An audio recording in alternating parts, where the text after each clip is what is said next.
Hello everyone, Purvanchal career classes में आप सभी का स्वागत है। दोस्तों, सीटेट प्रैक्टिस सेट पर हम चर्चा कर रहे हैं। आज का दूसरा क्लास है हमारा। तो आइए हम सीटेट में जो साधारण मैथ के प्रश्न होते हैं उसके साथ साथ पेडोलॉजी के जो भी प्रश्न हैं उनको एक साथ लेकर के प्रैक्टिस सेट के माध्यम से हम आपको बताने चल रहे हैं। तो आइए, पहला प्रश्न है कि निम्नलिखित में से कौन गणित की प्रकृति के अनुसार सही है। तो गणित की प्रकृति क्या होती है उसको सबसे पहले हमको देखना है कि जो गणित की प्रकृति है, ये जो गणित की प्रकृति दी गई है, लिखा है कि गणित की प्रकृति क्या होती है। तो सबसे पहले मैं आपको 2-3 पॉइंट लिख देता हूँ, उसके बाद आप जो है प्रश्न को करेंगे। जैसे गणित की प्रकृति, गणित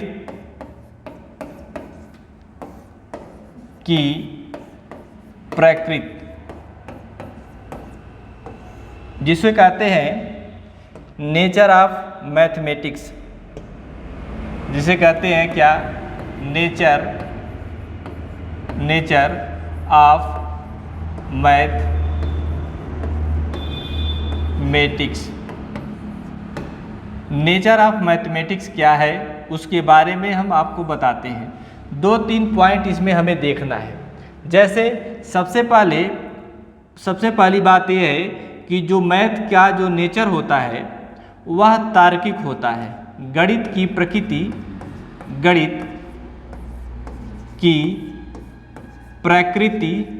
क्या होती है? तार्किक होती है, तार्किक होती है। ये रहा बात। दूसरी बात यह है कि इसकी अपनी भाषा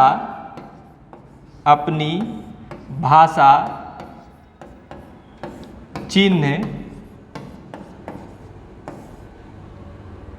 होते हैं। ठीक है। आइए, गणित की एक प्रकृति होती है और प्रकृति कैसी होती है? तार्किक होती है। ठीक है। और दूसरी बात, इसकी प्रकृति किसकी? गणित की अमूर्त होती है, अमूर्त होती है। ठीक। ये 3 पॉइंट मैंने लिखा कि जो गणित की प्रकृति होती है, नेचर ऑफ मैथमेटिक्स क्या है कि गणित की प्रकृति तार्किक होती है, इसकी अपनी भाषा होती है, चिन्ह होता है, और भाषा का जो समुच्चय होता है इसकी प्रकृति क्या होती है? अमूर्त होती है। और इसकी जो प्रकृति एक और है कि ये जो है श्रेणीबद्ध होती है। क्या होती है? श्रेणीबद्ध होती है। ठीक। अब आपसे कोई भी प्रश्न यदि आता है कि गणित की प्रकृति कैसी होती है, 3-4 पॉइंट को यदि आपको याद रहेगा तो आप अपने प्रश्न को बना ले जाएंगे। आइए, हमारा प्रश्न है कि गणित की प्रकृति के अनुसार सही है, कौन सा सही है? तो अब देखो, ये वहाँ पे लिखा है कि गणित की प्रकृति क्या होती है? अमूर्त होती है। अमूर्त होती है। मैंने आपको बताया कि जो गणित की प्रकृति होती है वो क्या होती है? अमूर्त होती है। तो देखिए, यहाँ पर हमारा जो दिया है पहला विकल्प क्या है? ये सही है कि गणित अवधारणाएं क्या होती हैं? अमूर्त होती हैं। इसकी अपनी भाषा होती है। मैंने लिखा दूसरा पॉइंट कि भाषा चिन्ह और भाषा का समुच्चय यहाँ पर होता है। तो ये भी इसका क्या हो जाएगा? ये भी सही हो जाएगा। अब देखो, किसी भी गणित की समस्या का अनेक हल होता है, अनेक हल होता है। यह देखो, किसी भी गणितीय समस्या का क्या होता है? अनेक हल होता है। यह भी सही है। यदि यहाँ पर लिखा होता एक हल होता है, एक हल होता है, तो ये हो जाता गलत। ये क्या हो जाता? गलत हो जाता। लेकिन लिखा है अनेक हल होता है, तो यह भी क्या हो जाएगा? सही हो जाएगा। जैसे आपसे कोई पूछा कि भैया बताओ 36 का गुणनखंड बताओ, तो आप कहोगे 1 गुणे 36 कर देंगे तो भी 36 आएगा, एक हल ये हो गया इसका। दूसरा कहोगे कि 12 तिया 36 हो जाएगा, बता दिया, एक हल ये हो गया। अगला व्यक्ति बताएगा भैया मैं ये नहीं बताऊंगा, 6 गुणे 6 बता दिया, ये हो गया एक हो गया 9 गुणे 4, 9 चौक 36। इस प्रकार इस समस्या का हल एक नहीं है, अनेक है। ठीक है, तो यदि एक होता तो गलत हो जाता, लेकिन दिया अनेक तो यह भी सही है। गणित का ज्ञान निश्चित एवं उसका आधार क्या होता है, ठोस होता है, यह भी सही है।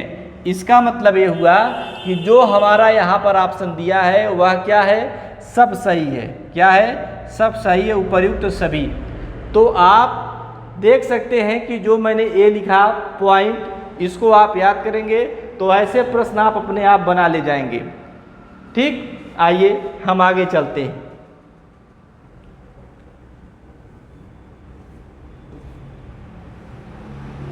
आगे चलते हैं। ये हमारा प्रश्न है कि एक विद्यार्थी एक माचिस का है, को नहीं है, एक का है, का डिब्बा लेकर अपनी कॉपी पर रखकर उसके चारों ओर पेंसिल से लाइन खींचता है, तो खींची गई लाइनों की लंबाइयों को जोड़ता है। तो देखो भाई, ये है एक माचिस, ये क्या है, माचिस है। ठीक है,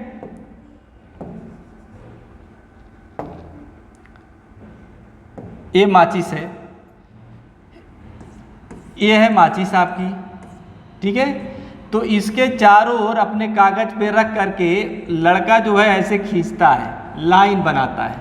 ठीक है, जब लाइन बनाता है तो मान लीजिए इसकी लंबाई है 2 सेंटीमीटर, इसकी लंबाई है 2 सेंटीमीटर, इसकी लंबाई भी 2 सेंटीमीटर है, इसकी लंबाई 1 सेंटीमीटर है और इसकी लंबाई भी क्या है, 1 सेंटीमीटर है। तो खींची गई लाइनों की लंबाइयों का योगफल करता है। तो जब योगफल करोगे आप, जैसे 2 + 2 करोगे, +1 करोगे, तो बताओ हम चारों ओर का इसका क्या कर रहे हैं, चारों ओर का माप ले रहे हैं, हम माप ले रहे हैं। ठीक है, जब चारों ओर का माप लेंगे और जोड़ेंगे तो हमें जानते हैं कि ये परिमाप है। क्या है भाई, परिमाप है। तो अब देखो हमारा प्रश्न हल हो गया। कहा माचिस के डिब्बे का क्षेत्रफल निकाल रहे, भाई क्षेत्रफल नहीं निकाल रहे हैं, क्षेत्रफल जब निकालते हैं तो उसमें गुणा उड़ा होता है, गुणा किया जाता है। ठीक है, तो ये नहीं होगा, केवल हम कलाकृति कर रहे हैं, कलाकृति नहीं कर रहे हैं। आप किसी कक्षा के विद्यार्थी हैं, आप माचिस का डिब्बी लेके कला नहीं बना रहे हैं, बल्कि यहाँ पर जोड़ने की बात की जा रही है। तो जोड़ने की बात कर रही है तो यहाँ पर आप कला नहीं कर रहे हैं, इसका क्षेत्रफल आप नहीं निकाल रहे हैं। डिब्बे का, माचिस के डिब्बे का ये परिमाप है, ये परिमाप है। तो माचिस के डिब्बे का आप क्या कर रहे हैं, परिमाप निकाल रहे हैं। चारों ओर से जोड़ेंगे तो परिमाप आएगा। देखो ये जो जोड़ है, ये जोड़ है क्या, ये है आगमन विधि। क्या है भाई, आगमन विधि। आगमन विधि से इसको हल किया जा रहा है। ठीक है, जब इसी को किसी सूत्र की सहायता से हल किया जाता तो यह निगमन विधि हो जाता, लेकिन इसको साधारण जोड़ने के आधार पर या घटाने के आधार पर किया जाएगा तो उसको हम आगमन विधि कहेंगे। ठीक है, आइए आगे चलते हैं।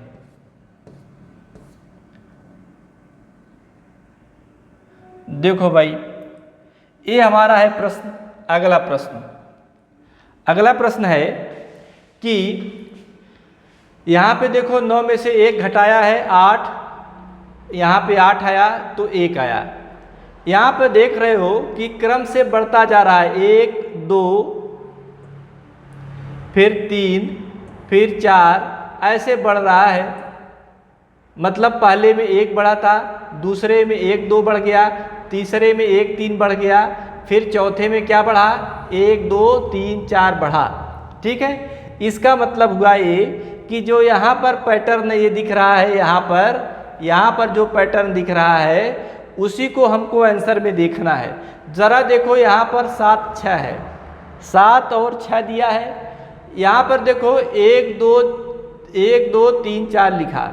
यहाँ पर देखो 7 6 के आगे कितने अंक बढ़े हैं? 2, 5 और 4। यहाँ पर इसका मतलब है यहाँ भी हम 2 अंक और आगे बढ़ाएंगे उत्तर में, यानी 1 2 3 4 5 6, यही हमारा क्या हो जाएगा? आंसर हो जाएगा। देखिए 1 2 3 4 5 6, तो देखिए किसमें है? 1 2 3 4 5 6।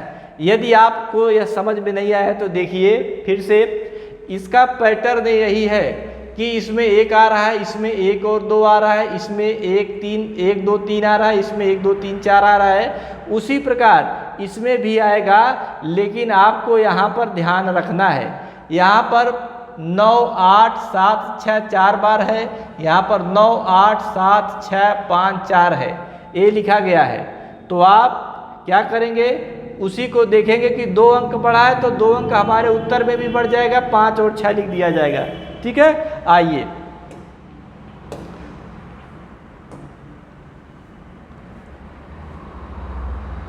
ये देखिए, ये जो प्रश्न है, अगला प्रश्न है, दिया है कि संख्या, कोई संख्या आपको दी गई है कि 9528 538 दिया गया है, में 5 का स्थानीय मान और अंकित मान बताना है आपको। ये देखिए स्थानीय मान, ये आपसे पूछा है स्थानीय मान बताओ भाई।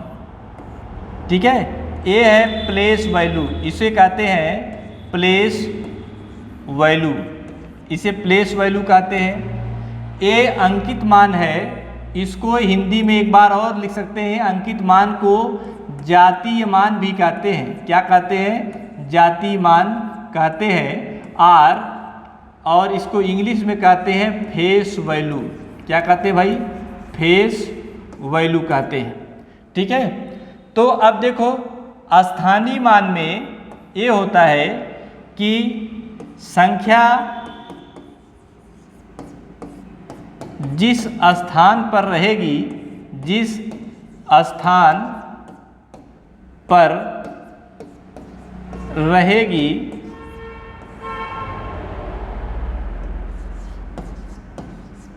उतना 0 उस संख्या के आगे लिखेंगे, उस संख्या के आगे लिखेंगे।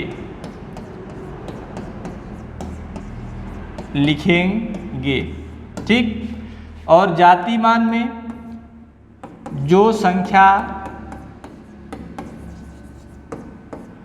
पूछी गई है वही मान हो जाएगा।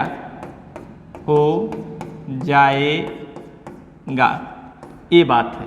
अब देखो भैया, पूछा है 5 का बताइए, यही ना पूछा कि 5 का बताइए आप। तो जब 5 का आपसे पूछा है तो मैंने 5 लिख दिया, यहाँ पर 5 लिख दिया। मैंने कहा कि संख्या जिस स्थान पर रहेगी उतना 0 बढ़ाएंगे। 5 के आगे कितनी संख्या है? 1 2, तो 2 0 बढ़ा दिया। इसका मतलब हुआ जो 5 पूछा गया था उसका स्थानीय मान कितना आया भैया? 500। ठीक, अब अंकीय मान पूछा है तो कहा कि जो संख्या पूछी गई है वही मान हो जाएगा, यानी 5 पूछा गया तो 5 ही क्या हो जाएगा? इसका मान हो जाएगा। ठीक, अब देखो, अब अपने प्रश्न को पढ़ो। अंकीय मान का अंतर क्या होगा? इसका मतलब ये है कि हमसे पूछा है कि 500 में से हमको घटाना किसको है? 5 को घटाना है। तो जब इसको घटाओगे तो कितना आएगा? 495। यही इसका क्या हो जाएगा? आंसर हो जाएगा। जब कभी भी ऐसा प्रश्न आएगा तो आप इसको बहुत आसानी से कर सकते हैं। आइए आगे बढ़ते हैं।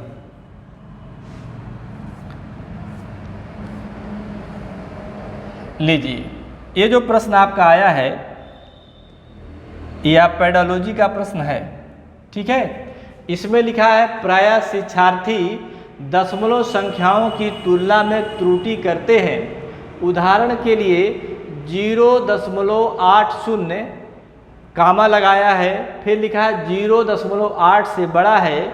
इस त्रुटि, ये त्रुटि है भाई, इसको त्रुटि लिखा है। त्रुटि का सर्वाधिक संभावित कारण हो सकता है, सर्वाधिक कारण हो सकता है कि भाई देखो, हम कक्षा जो है आप 5 तक के छात्रों को देख सकते हैं, या आप पढ़ाने के लिए एलिजिबल होंगे 6 से 9 तक के छात्रों को। तो भाई बताओ कि 0.80 है ये, और एक है 0.8, ठीक है। तो ये दोनों क्या है, बराबर ही है, दोनों क्या है, बराबर है। क्योंकि आप जानते हो कि यदि ये बराबर है कि नहीं है, इसके बारे में मैं ऐसे बता सकता हूँ। जो दशमलव लिखा है उसके नीचे 1 लिखोगे, जितना अंक है उतना 0 बढ़ा दोगे, बराबर लिखो। ये 0 है, 0.8 है, दशमलव के नीचे 1 लिखोगे, जितना अंक है उतना 0 बढ़ाओगे। अब देखो, इस दशमलव का काम खत्म हो गया, अब कोई दशमलव है नहीं। अब आपका जो बढ़ाया उसी को देखो, 0 से 0 चला जाएगा, यानी 8/10 यहाँ भी है और 8/10 यहाँ भी है। इसका मतलब है कि दोनों ये क्या है, बराबर है। क्या है, दोनों बराबर है। तो जरा हम अपने प्रश्न के ऑप्शन को देखते हैं। लिखा है शिक्षार्थियों द्वारा लापरवाही बरतना। भाई जब आप शिक्षार्थी हैं, पढ़ने वाले हैं, तो आप लापरवाही बरत रहे हैं तो आप इसको सीख नहीं पाएंगे, ठीक है। मान लीजिए ये हमको सही लग रहा है। अभी संख्या रेखा पर दशमलव संख्या के निरूपण के मूर्त अनुभव का अभाव या भी नहीं हो सकता, क्योंकि हम इतना कठिन चीज़ संख्या रेखा के बारे में हम छोटे बच्चों को नहीं बता सकते, ठीक है। अब लिखा क्रमिक दशमलव में शून्य की सार्थकता से संबंधित संकल्पना उन्हें पता नहीं है। इसका मतलब ये हुआ कि जो दशमलव के नीचे मैं लिखा हूँ 100, उस दशमलव के 8 के लिखा हूँ 10, यानी दशमलव के नीचे 1 लिखते हैं, जितना अंक है 0 बढ़ाते हैं। ये बच्चों को पता नहीं है, ये उनका कॉन्सेप्ट, संकल्पना का मतलब होता है कॉन्सेप्ट। एक कॉन्सेप्ट उनका जो है क्लियर नहीं है, ठीक है। कॉन्सेप्ट क्लियर नहीं है, इसीलिए वह त्रुटि कर रहे हैं। इसलिए ऑप्शन कौन सा सही होगा, यही सही होगा, सी ऑप्शन सही होगा, ठीक। आइए देखते हैं। देखो, जहाँ पर निगेटिव शब्द आएगा कि बच्चे लापरवाही कर रहे हैं, बच्चे ठीक से पढ़ नहीं रहे हैं, वो गलत ही हो जाएगा, क्योंकि निगेटिव हमको लेना नहीं है। बच्चे लापरवाही करते ही हैं, ठीक है, तो उनको लापरवाही जो रहेगा वो गलत हो जाएगा। आइए अब देखो, एक छोटा सा प्रश्न आया, बड़ा प्यारा प्रश्न है यह, कि सबसे छोटी अभाज्य संख्या कौन सी है।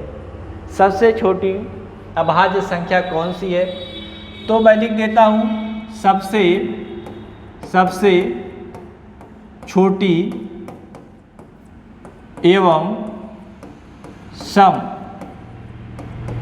अभाज्य संख्या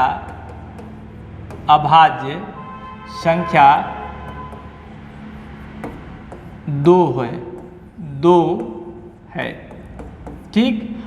अब कहोगे सर जी ये तो सम है, लेकिन यह है, इसको हमें याद कर लेना है, ठीक।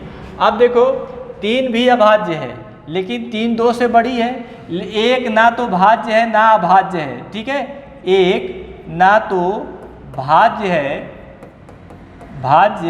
है और ना अभाज्य, ठीक।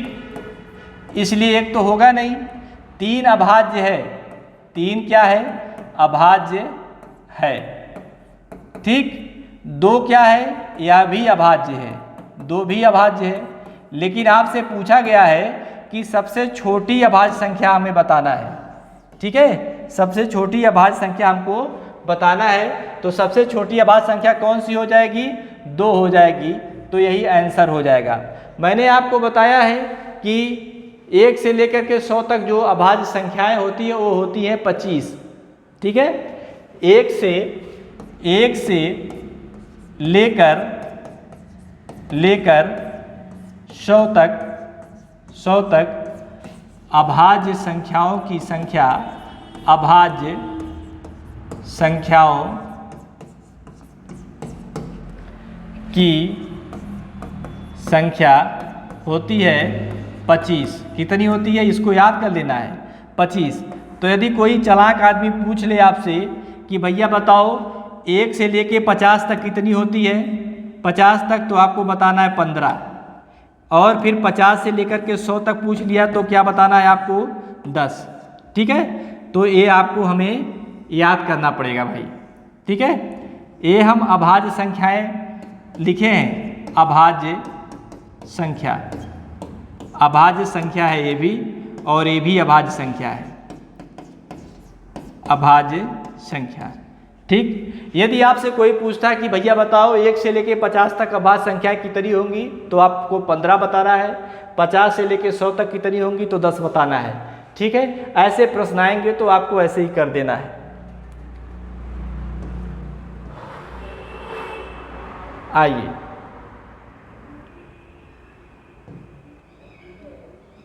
ये देखिए, ये प्रश्न है कि एक लड़का सोनू है के सामने शाब्दिक समस्याएं आती हैं तो वह प्रायः पूछता है कि भाई मैं गुणा करूं या भाग, मैं जमा करूं या घटाना। इस तरह के प्रश्न ये बताते हैं। अच्छा, सोनू नाम का लड़का है, उसके सामने 2 प्रश्न आता है कि गुणा करूं या करूं भाग मैं, या करूं भाग, और या मैं जोड़ूं या करूं मैं घटाना करूं। इसका मतलब ये है कि सोनू को ना तो गुणा पता है, ना तो भाग, ना तो जोड़ पता है, ना तो घटाना। आइए अब देख लीजिए, सोनू को जोड़ और गुणा नहीं कर सकता। नहीं कर सकता का मतलब है कि वह नहीं कर सकता का कोई शब्द ही मतलब ही नहीं है। वह जानता ही नहीं है कि गुणा क्या होता है, भाग क्या होता है, वह चिन्ह ही नहीं पहचानता। इसलिए आप आगे बढ़ेंगे।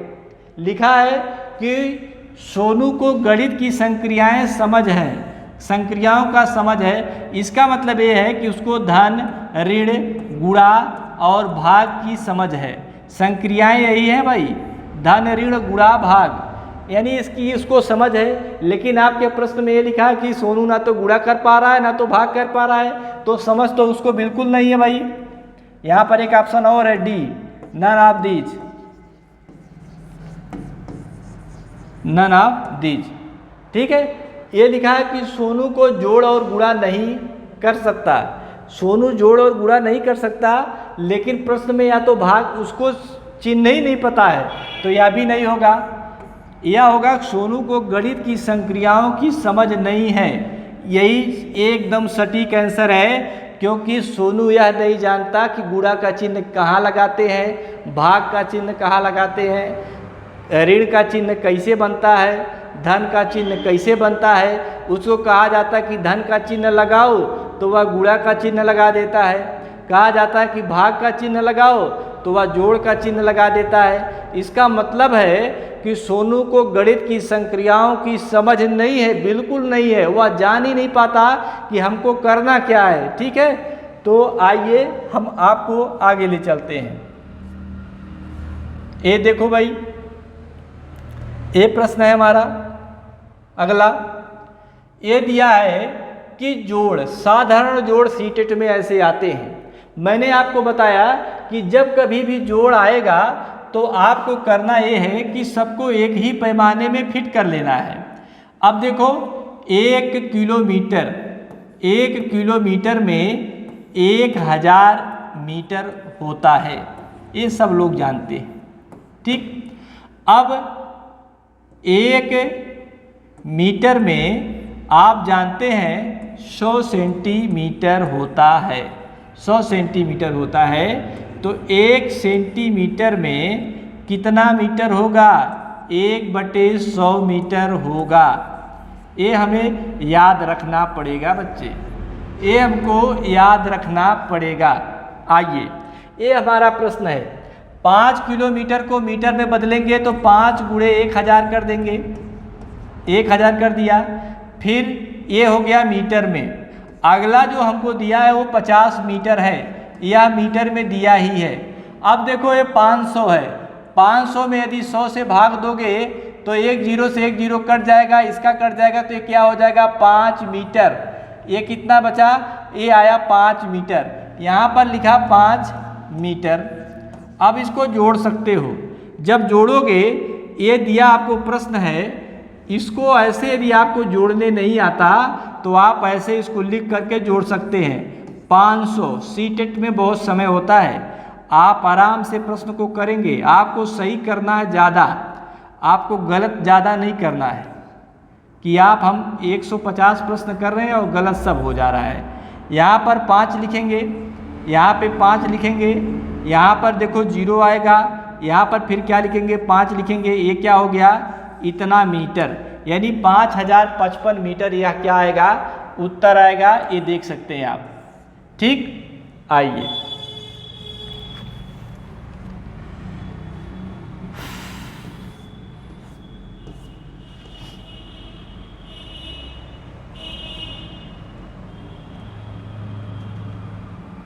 आइए, ये देखिए, अब 19 सैकड़े 19 इकाइयाँ, 19,000 का मतलब होता है 19 के आगे 3 जीरो लगाइए, ये हो गया 19,000। 1000 का मतलब होता है, 1000 का मतलब होता है 1000, 1000। सैकड़ा का मतलब होता है भाई 100, और इकाई का मतलब होता है 1। ये हमें याद होना चाहिए, ठीक है, ये हमें याद होना चाहिए। 1000 की बात पूछेगा तो हम आगे 3 जीरो बढ़ाएंगे, और सैकड़ा का बात पूछेगा तो आगे 2 जीरो बढ़ाएंगे। तो देखो ये 19,000 है तो 19 के आगे 3 जीरो बढ़ाया, सैकड़ा है तो इसके आगे हम 2 जीरो बढ़ाएंगे, लो 2 जीरो बढ़ा दिया।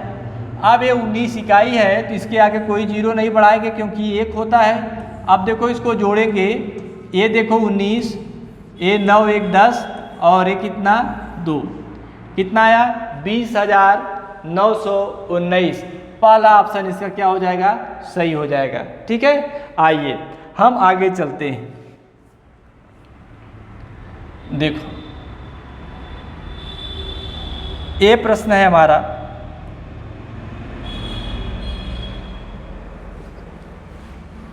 ये प्रश्न है, इसमें लिखा है कि 1 गुणे 1, 1 गुणे 1 कर रहे हैं तो 1 आ रहा है, यानी 11 गुणे 11 कर रहे हैं। तो देखो अब यही समझना, यही हमको क्या करना है भाई, समझना है, यही हमको समझना है। तो जैसे 1 लिखा, उसके बाद 2 लिखोगे, फिर क्या करो 1 लिख देना।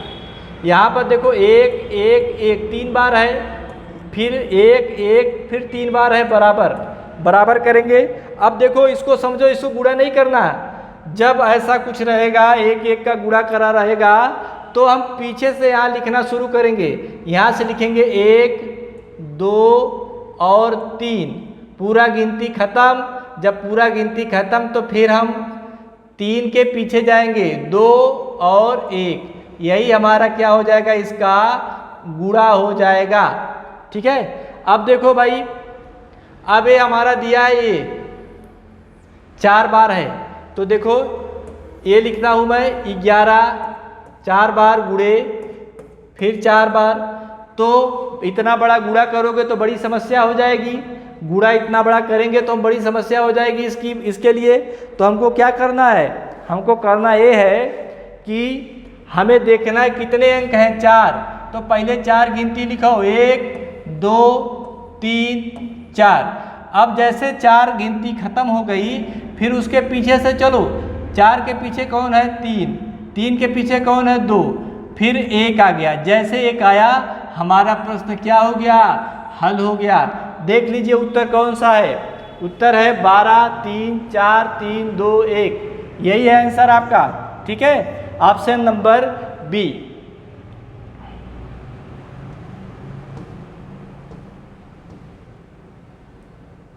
ये देखिए,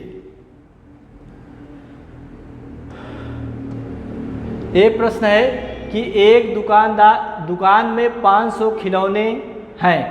खिलौने हैं भाई, खिलौनों लिख दिए हैं, ये खिलौने हैं और 1125 खिलौने और लाए गए। ठीक है, लाए गए और उसमें से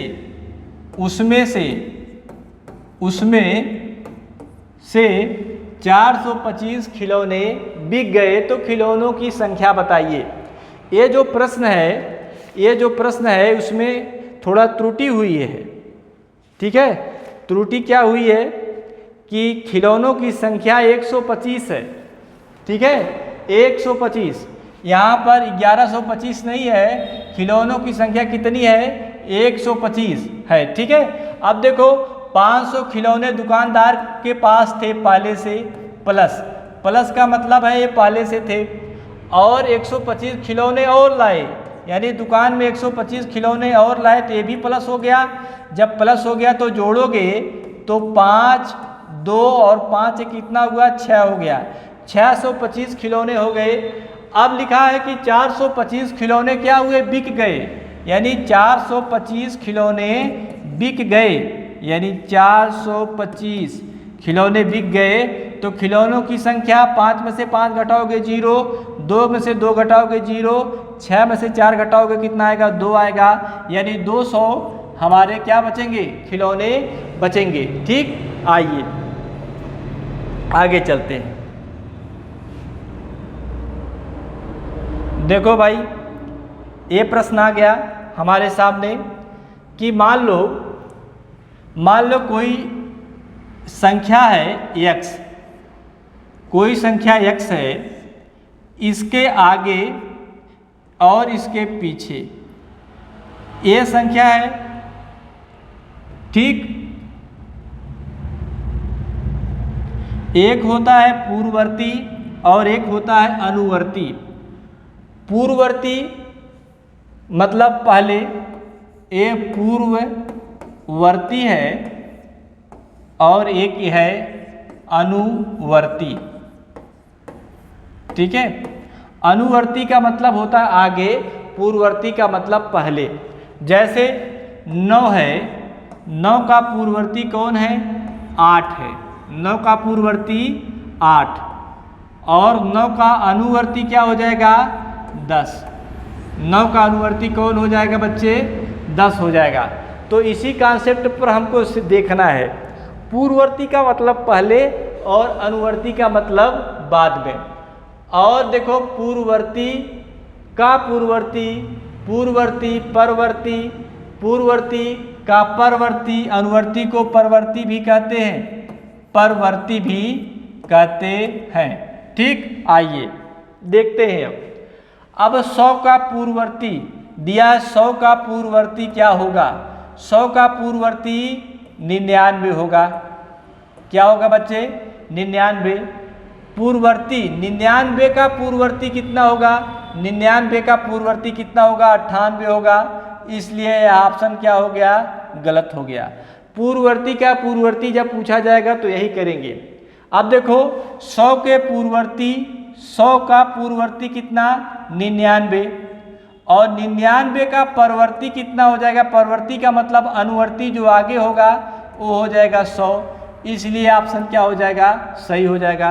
100 का पूर्ववर्ती, पूर्ववर्ती माने 99, 100 का पूर्ववर्ती कितना? 99, और 99 का परवर्ती, 99 का परवर्ती का मतलब 100 आगे, लेकिन यहाँ दिया है 101, इसलिए अभी क्या हो गया? गलत हो गया। अब देखो 100 का परवर्ती दिया है, 100 का परवर्ती, 100 का परवर्ती का मतलब 101, 101, और इस परवर्ती का परवर्ती मतलब 102, और आगे जाना है तो इसका मतलब हो गया या भी गलत या भी गलत, केवल एक बी सही है। ठीक है, तो हमको ये जानना है कि हमको कैसे लगाना है प्रश्न को। पूर्ववर्ती अनुवर्ती को जानना, पूर्ववर्ती का मतलब पहले और अनुवर्ती का मतलब बाद का, या पूर्ववर्ती का मतलब पहले, परवर्ती का मतलब बाद का, ये बातें हैं। आइए ये देखो प्रश्न है कि 6 के स्थानीय मानों का योगफल बताओ। भैया एक तो 6 यहाँ पर है, एक 6 यहाँ पर है, एक 6 यहाँ पर है, 3 6 है। मैंने आपको बताया कि पहले मैं इसी को लेता हूँ, यहाँ का 6 लिया। मैंने आपको बताया कि जितना अंक दिखेगा उतना 0 बढ़ा देना, 1 2 3 4 यानी 4 0 बढ़ाओ, बढ़ा दिया, 4 0 हो गया ये। अब यहाँ पर 6 है, यहाँ पे 6, मैंने कहा भाई देखो यहाँ पर 2 0 दिख रहा है, 2 0 बढ़ा दिया। अब यहाँ पे बताओ 6 लिखा, कोई और आगे इसके है नहीं है। अब हमारा प्रश्न हल हो गया, हमको केवल जोड़ना है। देखो इसको जोड़ा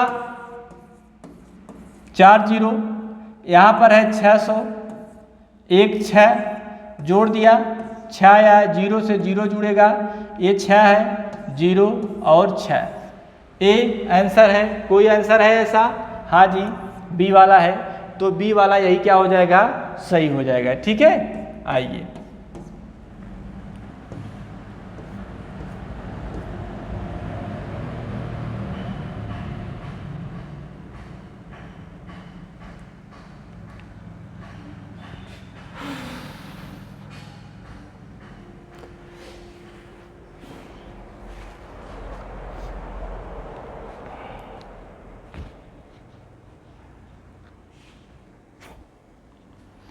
ये प्रश्न दिया है 1/2 में कितने 1/8 हैं, कितने 1/8 हैं, ये प्रश्न है। ठीक है, तो जरा बताओ आप कि यदि कोई है कि 1/2 में कोई एक चीज़ दिया है, मान लो 25 दिया है, 25 दिया है ए, तो यदि आपसे पूछा जाए कि इसमें कितने 5 हैं, कितने 5 हैं मतलब, तो आप 5 से भाग दोगे, 5 5 मतलब देखो ये 25 है, 25 है तो 5 5 5 5 और 5, ये 5 है, ये लिखा 5 बार लिखा गया इसको। ठीक है, यदि आपसे कोई पूछता है कि भाई बताओ ये जो 25 है वह कितने 5 से मिलकर के बना होगा, या जो 25 है वह कितने 5 से मिलकर के बना होगा, तो कहोगे कि सर जी हम 25 में 5 से भाग देंगे तभी हमको पता चलेगा कि कितनी बार 5 मिला हुआ है। तो 5 बार मिला हुआ है 5, यहाँ देख सकते हैं हम। उसी प्रकार ये प्रश्न दिया है कि 1/2 में कितने 1/8 हैं, 1/2 में कितने 1/8 हैं, तो इस प्रश्न को हम आसानी से कर सकते हैं। देख लीजिए,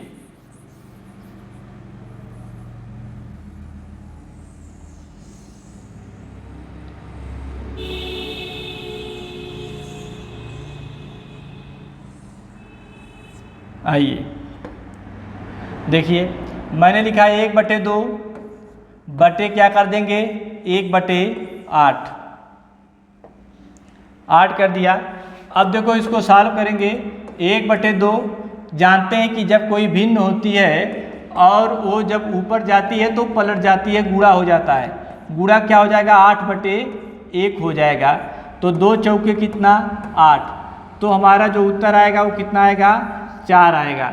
यानी 4 बार ऐसा है कि 1/2 में कितने 1/8 हैं, तो 4 1/8 है। ठीक है, आइए आगे बढ़ते हैं। 15 नंबर सवाल है, लिखा है कि गणित के स्वरूप के संदर्भ में निम्नलिखित कथनों का कौन सा सही है। गणित का स्वरूप कैसा होना चाहिए। ठीक है, अब कहोगे सर जी गणित का स्वरूप कौन सा नहीं होना चाहिए।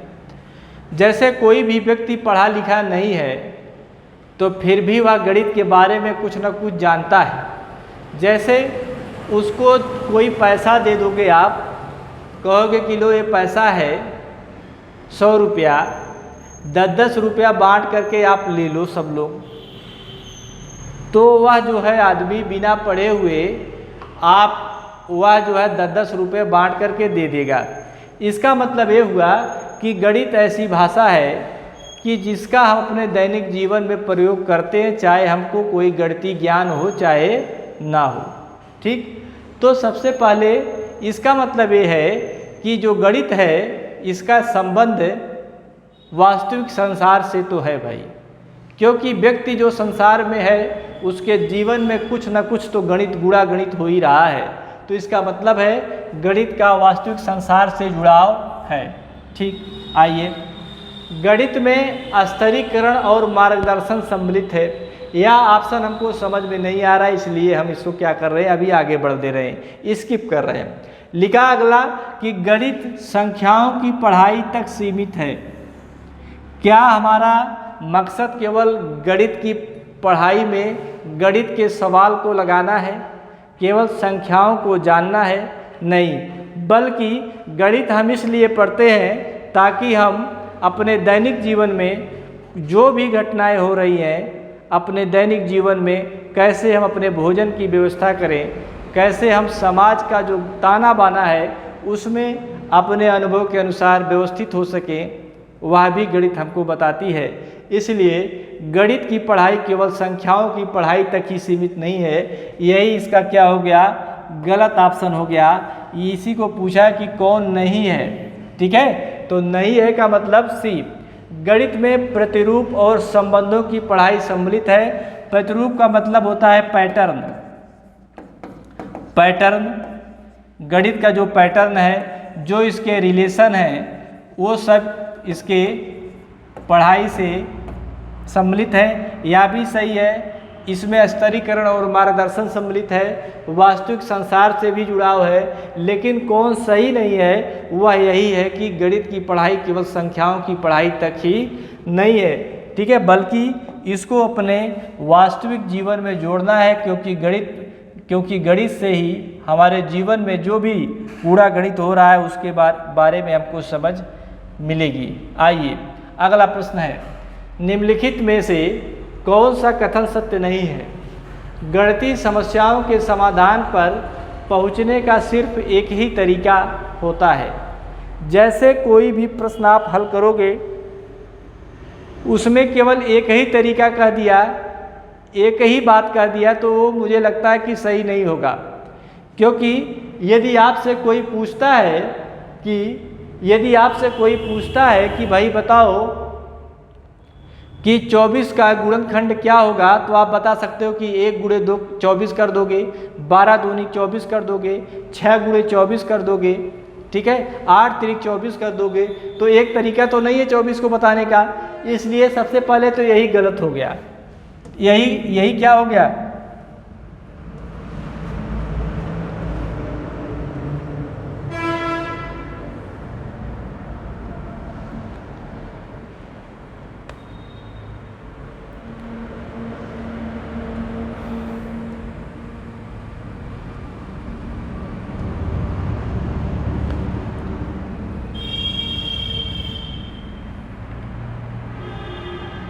यही क्या हो जाएगा, यही गलत हो जाएगा आपका,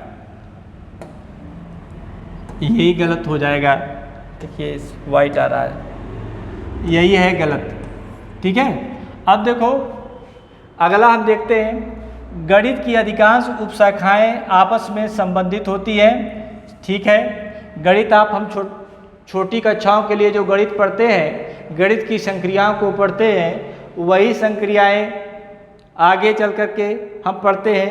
हम जानते हैं कि गणित जो है एक विज्ञान है और गणित को हम विज्ञान के रूप में भी पढ़ते हैं, ठीक है।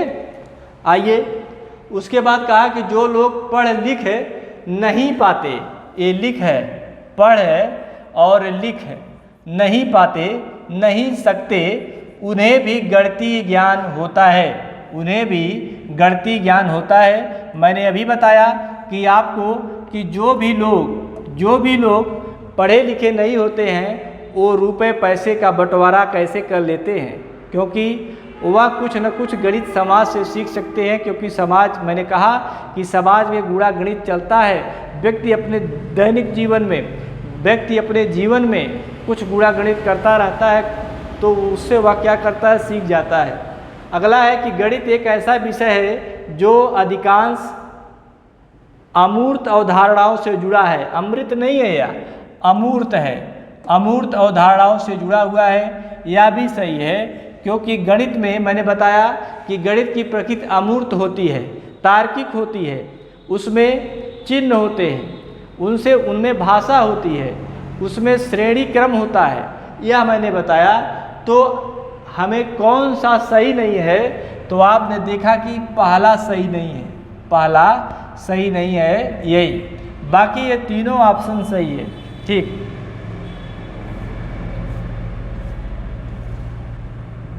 आइए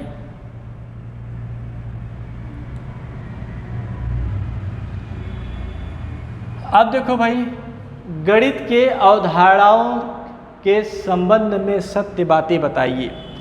गणित की अवधारणाओं के बारे में सत्य बातें बतानी है, तो कुछ हम गणित की अवधारणाओं को मैं लिख देता हूँ। गणित की अवधारणाएं, गणित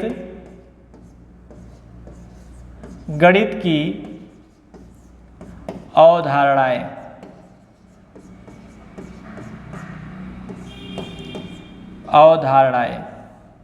गणित की अवधारणाएं, इसमें कुछ बातें मैं लिख दे रहा हूं जो आप उसको सीख जाएंगे। गणित की अवधारणा रैखिक नहीं होती, रैखिक नहीं होती, नहीं होती। इसका क्या मतलब है कि जो गणित की अवधारणा है वह रैखिक नहीं होती। इसका मतलब ये है कि जो गणित में सूत्र होते हैं, अवधारणाएं होती हैं, वह एक जटिल जाल तंत्र बनाती हैं। ठीक है, उनमें एक जटिलता होती है और एक जाल तंत्र बनाती है या एक दूसरे से जुड़ी होती है। जो कॉन्सेप्ट एक पर लग रहा है वह एक ही पर नहीं लगेगा, बल्कि कई जगह पर लगेगा, इसलिए यह रैखिक नहीं होती। दूसरी बात, इनकी अवधारणा है, इनकी अवधारणा ये तर्क संगत होती है, तर्क संगत होती है। ठीक, ये तीसरी बात ये है कि जो गणित का कॉन्सेप्ट है वह इसकी अवधारणा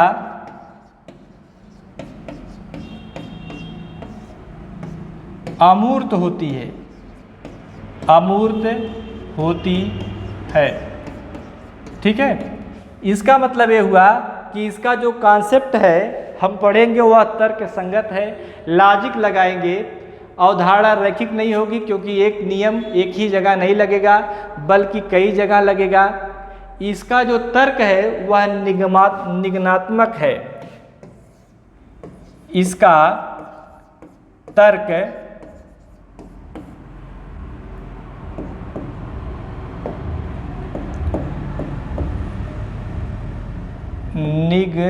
निगमनात्मक है, जिसको कहते हैं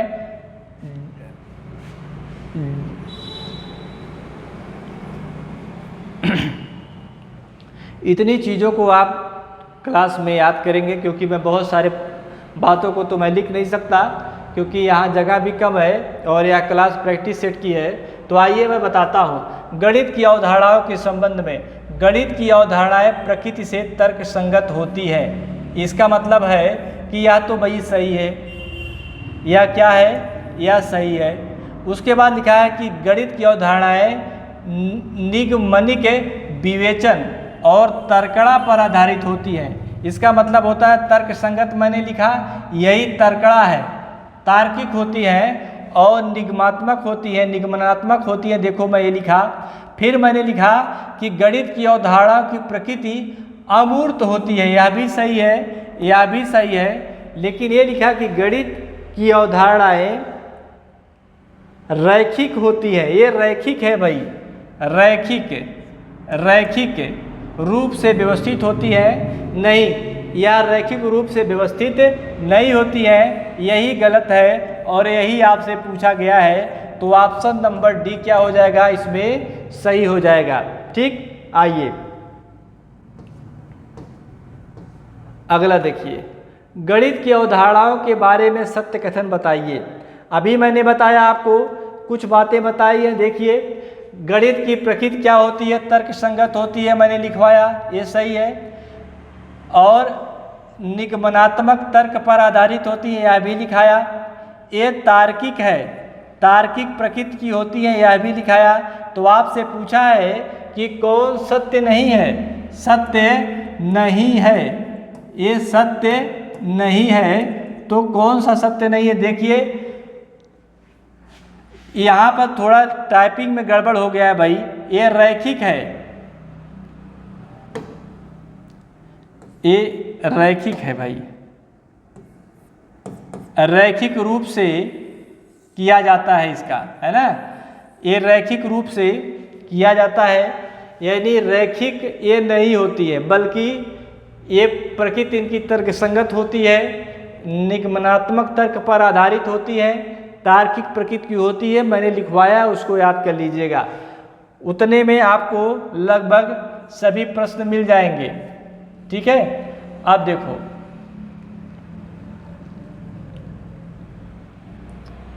ये दिया है, कब ज्ञान का निश्चित तथा ठोस आधार होता है, यह कथन किसका है।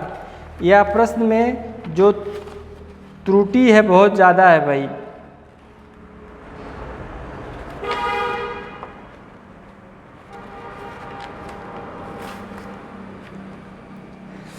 ये लिखा है, यहाँ पर कब नहीं है,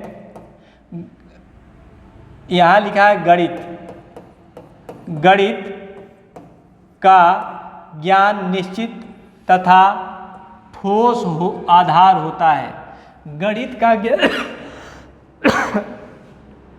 का ज्ञान निश्चित तथा आधार क्या होता है, ठोस होता है। यह कथन गणित की किस प्रकृति की ओर इंगित करता है। तो गणित कठिन नहीं है भाई, गणित सरल है। ठीक है, इसकी प्रकृति सरल है, तो ये तो गलत हो जाएगा।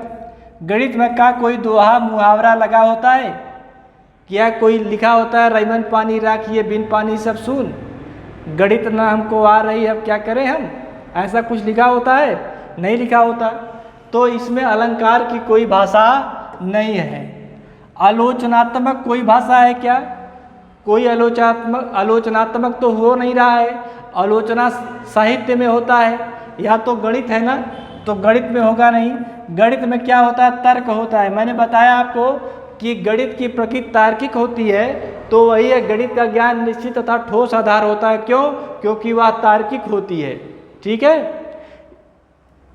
आइए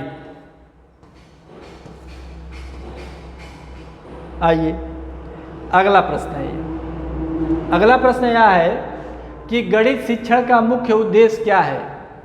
गणित हम काहे को पढ़ते हैं, गणित हम क्यों पढ़ते हैं, खाली सवाल लगाने के लिए नहीं, सवाल लगाने के लिए नहीं पढ़ते, बल्कि ये पढ़ते हैं कि हम तार्किक ढंग से सोच सकें, समाज में हम उसका उपयोग कर सकें, हम अपने जीवन में रेशनल हो सकें, कौन अच्छा है कौन बुरा है अपनी तार्किक क्षमता से सोच सकें। तो आइए देखते हैं हमारा कौन सा ऑप्शन सही है। गणित शिक्षण का मुख्य उद्देश्य है सवाल हल करने की क्षमता विकास करना, केवल हमको सवाल नहीं हल करना है, यह हो गया गलत। ठीक, अब देखो सूत्र है या सूत्र नहीं है, यह सूत्र लिखा है, सूत्र याद करने की क्षमता विकसित करना। क्या गणित में हमको समझना नहीं है, एनसीएफ 2005 कहता है कि हमको रटना नहीं है, लेकिन यहाँ रटने की बात कर रहा है कि सूत्र को याद करिए, नहीं रटना नहीं है, हमको किसी चीज़ को आत्मसात करना है, तो इसलिए यह भी गलत हो जाएगा भाई। अगली बात कह रहा है कि तार्किक ढंग से सोचने की क्षमता का विकास करना। गणित इसीलिए पढ़ते हैं कि हम तार्किक हो जाएं, तार्किक ढंग से सोचने लगें, इसलिए ये सही हो जाएगा। अब देखिए, समस्याओं के हल करने की क्षमता का विकास करना। समस्याओं का केवल हल नहीं करना है, बल्कि समस्याओं को समझना भी है, ताकि हम समझना है कि ये समस्याएं क्यों उत्पन्न हो रही हैं, केवल हल करना नहीं, केवल निदान करना नहीं समस्याओं का, समस्याएं भविष्य में ना आए, इसलिए भी हमको तार्किक होना पड़ेगा। इसलिए सबसे ज़्यादा उपयुक्त आंसर सी होगा, या भी गलत हो जाएगा। तो आपका उत्तर जो होगा वो कौन सा होगा, सी वाला हो जाएगा कि तार्किक ढंग से सोचने की क्षमता का विकास करने के लिए हम गणित को पढ़ते हैं। ठीक है, आइए आज का क्लास बस इतना ही।